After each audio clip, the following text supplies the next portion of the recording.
Mom treated me like trash. My whole childhood till I got out. But now she crawls back on her knees. My mother's voice was a blade, sharp enough to cut through my dreams before they even formed. "You're nothing but a burden," she'd hiss, her words slurring with cheap wine as I cowered in the corner of our rotting trailer at 10 years old. By 16, I swore I'd escape her venom, and by 25, I had only for her to show up now, begging for forgiveness like I owed her my soul. I was 6 when I first realized Mom didn't love me the way mothers were supposed to. I'd seen it on TV, moms who tucked their kids in, who smiled at their drawings, who didn't scream until the walls shook. Our trailer in rural Ohio was a different world, one where love was a myth and survival was a daily test. Mom, Linda, was a storm of rage and regret, her life a wreckage of bad choices and worse men. She'd lost her job at the diner when I was 4, after showing up drunk one too many times. From then on, I was her punching bag, not with fists, but with words that bruised deeper. "You ruined my life," she'd say, her breath sour as she loomed over me. "If it wasn't for you, I'd be free." I'd curl up on my thin mattress, clutching a stuffed bear missing one eye, whispering to myself that I wasn't worthless. School was my escape, the only place where I wasn't invisible. My third-grade teacher, Mrs. Carter, noticed the holes in my shoes and the way I flinched when someone raised their voice. She started slipping me extra snacks, books, even a coat one winter when Mom forgot to buy me one. I'd hide those treasures under my bed, terrified Mom would find them and scream about charity making us look weak. By high school, I was acing every class, driven by a fire to prove I was more than her insults. I'd stay late at the library, poring over books, dreaming of a life beyond the trailer park. My guidance counselor, Mr. Hayes, saw my grades and pushed me toward scholarships. "You're going places, Sarah," he said, his voice steady, like he believed it. I clung to those words like a lifeline. Mom's cruelty wasn't just words. She'd lock me out of the trailer on freezing nights when I talked back, which meant asking for dinner or clean clothes. I'd huddle on the steps, shivering, counting stars to stay sane. Once, when I was 12, she sold my bicycle, the one I'd saved for by collecting cans for a bottle of gin. I cried for days, not just for the bike, but for the hope it represented. Every time I tried to please her, cooking her favorite spaghetti or cleaning the trailer until my hands bled. She'd sneer. "Don't think this makes you special," she'd say, flicking cigarette ash on the floor I'd just scrubbed. I stopped trying to win her love by 15. I just wanted to survive her. The turning point came the summer I turned 17.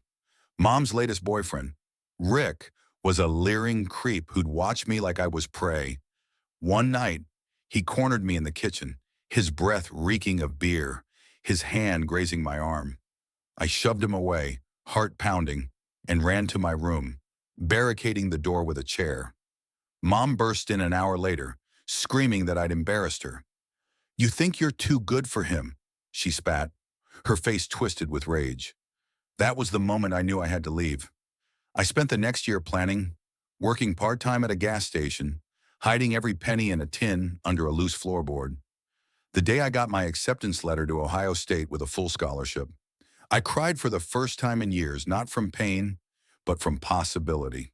I left at 18, packing a single duffel bag and walking 3 miles to the bus station. Mom didn't say goodbye. She was passed out on the couch, an empty bottle by her side. The bus ride to Columbus felt like shedding a skin, each mile peeling away her voice in my head.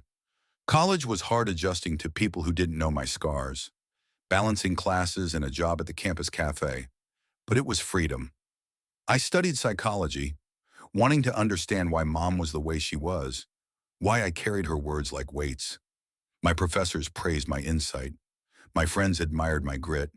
But late at night, alone in my dorm, I'd write in my journal, spilling out the pain I couldn't say aloud. By 25, I'd built a life.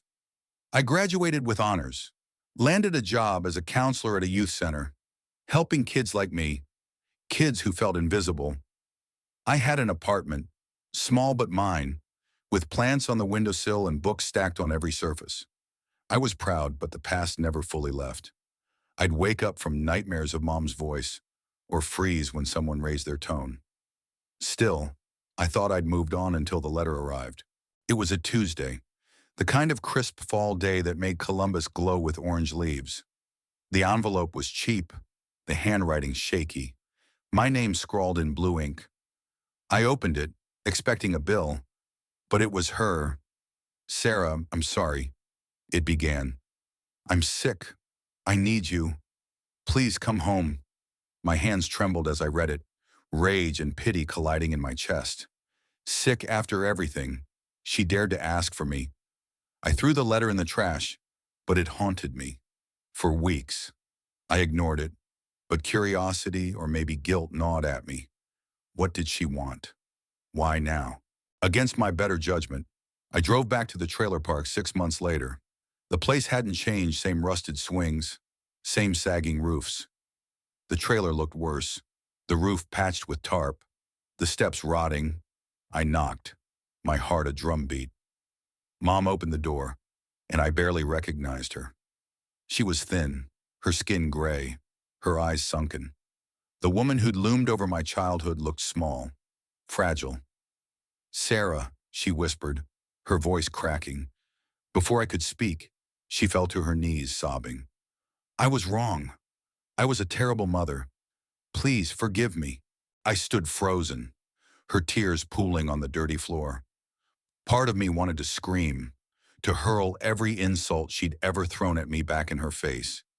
Another part saw a broken woman, drowning in regret. She told me she had cancer, stage 3, and no one else to turn to. Her boyfriends were gone, her friends non-existent. She'd found my address through a cousin, had written that letter with shaking hands, hoping I'd come. "I don't deserve you," she said, her voice raw. "But I'm scared." I didn't forgive her that day. I couldn't. But I stayed, because leaving felt like abandoning the little girl I'd been, the one who'd once prayed for her mom to love her. I helped her with doctor's visits, sorted her bills, cooked meals she barely touched.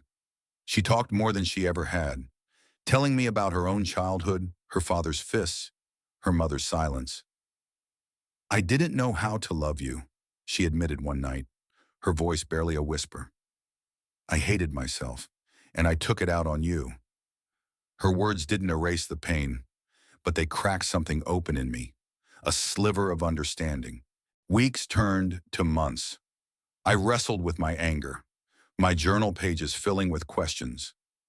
Could I forgive her? Did she deserve it? One evening, as we sat in her cramped living room, a cracked family photo on the table, she reached for my hand. I let her take it, her fingers cold but tight. "You're stronger than I ever was," she said, tears in her eyes.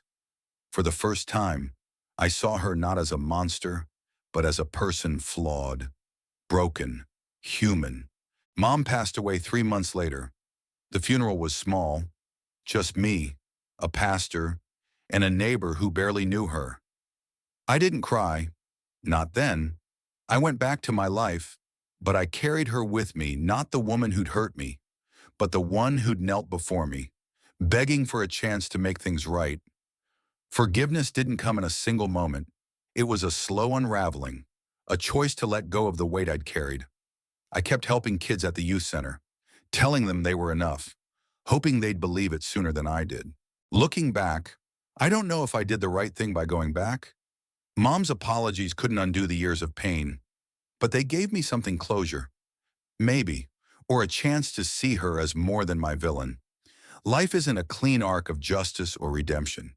It's messy, gray, full of choices that hurt either way. I chose to show up, not for her, but for me, to prove I was more than the girl she'd called worthless. What would you have done? Was I right to help her, to let her back into my life after everything?